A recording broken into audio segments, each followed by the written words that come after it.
अगरबत्ती देखा के गर्भवती करी, अगरबत्ती देखा के गर्भवती करी। ना भाई लोग तोहनियो लोग के बतावो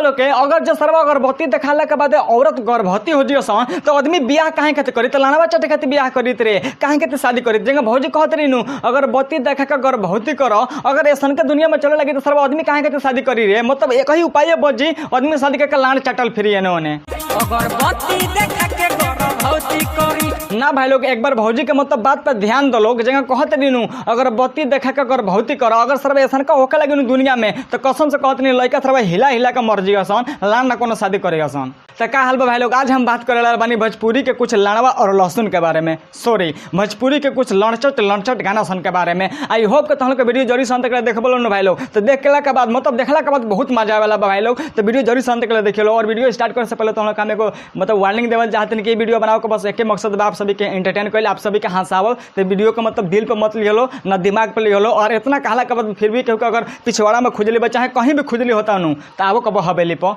पता चल जी, ठीक बाबे। तो भाई लोग बिना कोनो लाना वाला सुन ना स्टार्ट करो आज के बकचोदी।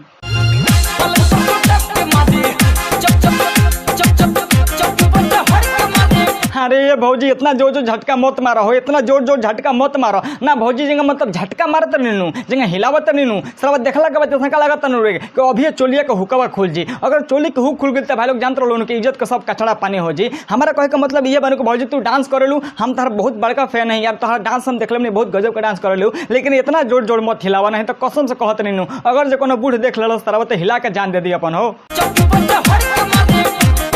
ना भाई लोग। जगह भौजी हिलावत के जगह भौजी हिला हिला के देखावत के अगर सर्व कोनो बूढ़ आदमी देख लेनु जौना का हार्ट के बीमारी हुई, अगर वो देख लेनु अचानक से करा के तो कसम से कहते नहीं ओकर लान पर खून फेंक दी फचा के देने, कसम से कहते नहीं भाई लोग। जब से बियाह भइल बाटे मोरा सखी रे ये शैलेश भैया का जन काहे हमरा सनका लगाता नु, जगह तू कोइला है एक्टिंग नु अभी तू जगह कोइला हनु का जन काहे हमरा सोचला के और देखला के बाद सनका लगाता नु के तारा गोनिया कोनो पटक के मार देला ना। मतलब भाई लोग तोनी लोग बताओ लो जगह सब औरत करेली सनु ओ तेरी शैलेश भैया करत न यार, तारा में शोभा नहीं कर जाते शैलेश भैया, तारा में कुछ शोभा नहीं कर जात। तू जवन सिंगिंग करला नु उ हम गाना सुने नहीं बहुत अच्छा गाना गावलो, लेकिन एक वीडियो में बीच बीच में मत करना, नहीं तो कसम से कहते नहीं रोस्ट कर देम जा हमनी के। अभी का हम का लान चढ़ता नहीं, अभी तो रोस्टे करता नहीं। जब से बियाह भइल बाटे मोरा सखी रे परे लागे तो नोता बहुना कर जीव हादे पलंग पर पटक के मारे चौकी पर चढ़ के मारे ना भाई लोग तोहनी लोग के बताओ लोग कि भौजी में गलती बा ना भैया में गलती बा। जब भैया मांगत हो कि तो भौजी खोल के दे दो तो कहते यार तो चौकी पर चढ़ के और पलंग पर पटक के तो मरबे करी हनु भाई लोग ना। भौजी जंग कहती है पलंग पर पटक के मारे या चौकी पर चढ़ के मारे, तू माना ना करो तो कहते वो काबा मार लो खजुआ तब 1-2 महीना से, तो भैया तो मरबे न करी हन भाई लोग। एकरा में तो सारा थर भौजी का गलती बाबे, हम भैया के गलत ना जोड़ा मेरा, हम भैया के गलत ना कहम, ये भौजी के गलत बा भाई लोग, भौजी के गलती बाबे। सजिया भोर जाई तो औरत करेला भतला के छेदल का बॉडी दर्द करेला। वाह रे भौजी वाह का खतरनाक गाना गले भैया। मतलब एकरे के तो कहल रहा सरवा लान धरे सैया हमार ना, मतलब भौजी के गाना का भाव सुन लो, मतलब भतला के छेदल का बड़ा दर्द करेला सरवा, उ दर्द ना करे का सरवा लान के पिरपिरी करी रे ना भौजी तो ना। मतलब भैया लोग तोहनी लोग के बताओ लोग जगह भौजी कहत रही भतला के छेदल का बड़ा दर्द करेला तो ये सरवा दर्द न करी रे, उ दर्द ना करे त का तार पहुंच तारा का आधार कार्ड ले के बनवा के दियो सन। फाटल सामान हमर लागेला फाटे, फाटल सामान हमारा लागेला फारे। अरे भौजी उ आगही से फाट के छितरा गेल बारे तो ओकरा में फारे के कलावा बाबे ना। भौजी जगह गाना गवती है नु बा, मतलब एकरे के तो कहत लौंडा है बोट से नमाज, मतलब ऐसन के गाना कह दला यार। मतलब का गाना गले बड़ी भौजी, सॉरी मतलब भैया गाना गले बड़न, लेकिन भौजी दोन बाड़ी तो लिप सिंग कइले बड़ी, लेकिन हम तो रेलम भौजी है ठीक नु कहे से भौजी अहन ना गाना में तो भैया रेलवे के करा के भैया जौन सिंगर बनालो सिंगर तो जौन चमन तौन चे गा सकत रहन यार। ई का बीचवा में लान चटे खाती आवेली सना, एकनिए के गलती हम एकनिए के पेला में कौड़ कोनो के ना छोड़ा गिरमा के बातो खूब करेला का कहले भौजी फिर से कल कहबे हम ना सुनिए निमत ना फिर से कल कह तो तू कौन ची कहलू हो। गिरमा के बातो खूब करेला गिरला के बातो खूब करेला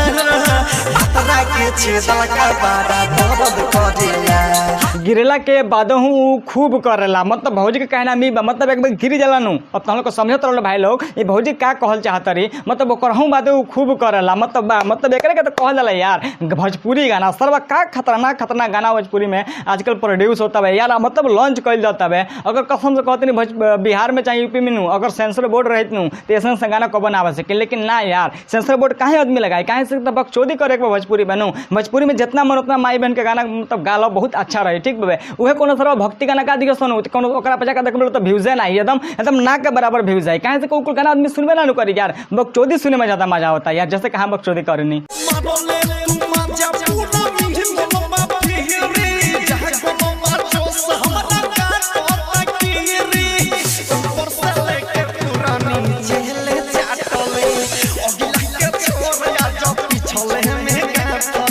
अगिला का छोड़ा जो पिछले में गाथ ले अच्छा 1 मिनट भाई लोग एक का छोड़ लो मतलब ये गाना का बाद में लेवे जाम तो हम लोग कुछ देखल हलो तो हम लोग के ये जब गाना स्टार्ट करनी है जब वीडियो तो हम लोग प्ले करनी है तो हम लोग के कुछ देखल हलो का ना देखलो खबर तो हम लोग का हम देखावत तनी कि गाना में का मिस्टेक कल गेल बाबे देख लो फिर से तो हम लोग के हम देखावत तनी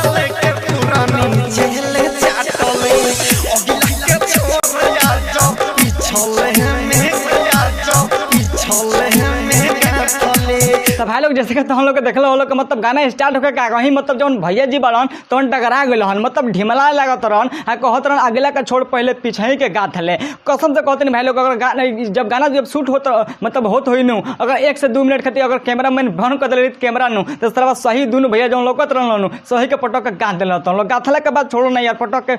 मतलब अब समझत रहो मतलब वो का कह दिल रहता सन अरे सर्व गाना बंद कर रहे बंद करना तो सर्व गान में बसीर फैला दिया सनी मतलब अगला का गाँथ ले कहो तो पिछलो के गाँथ ले सॉरी मतलब अगला का छोड़ के पिछलो के गाँथ ले सर्व आगे वाला आदमी गाँथ ला तो पीछे वाला गाँथ कहते रहता यार कसम से कहते हैं भाई लोग गाना हम बंद करो नहीं तो सर्व बसीर होके में टाइम ना लगे तो बस भाई लोग आज के लिए बस इतना बख्श रहे मेरे जी फिर से नेक्स्ट वीडियो में और जाए से पहले तो हम कह चाहते हैं कि जो एम के गाना का जो सिंगर वाला बहुत कमाल के मतलब कहना रतन राय ना पहुँचेंगे कुछ नाम बा इनकर मतलब तो बहुत अच्छा गाना गावला बहुत कमाल का गाना गावला इनकर हम फैन है यार तो वीडियो मतलब कोनो खराबी नहीं के लेकिन अगर समझ बोलो तो सही है लेकिन भाई हम जानते बोलो तो हम लोग के बस एगो मजाक के ऊपर वीडियो बनावनी तो हम लोग हंसावे खातिर वीडियो बनावनी तो वीडियो के दिल पे मत ले लो बस एगो एंटरटेनमेंट खातिर वीडियो बनावल गल बाबे तो बस भाई लोग आज के लिए इतने वक्त दे रहा मेरे फिर से नेक्स्ट वीडियो में अगर वीडियो अच्छा लगे तो भाई लोग वीडियो का लाइक ठोक दियो अगर हमारे चैनल पर नतून वाला तो नीचे देख लो रेड कलर के सब्सक्राइब बटन दबा के सब्सक्राइब कर दियो तो बस अब कुछ बक्सोदी ना करम कुछ ज़्यादा बक्सोदी आज का हो गल तो बस मिले जी नेक्स्ट वीडियो में तब तक के लिए बाय।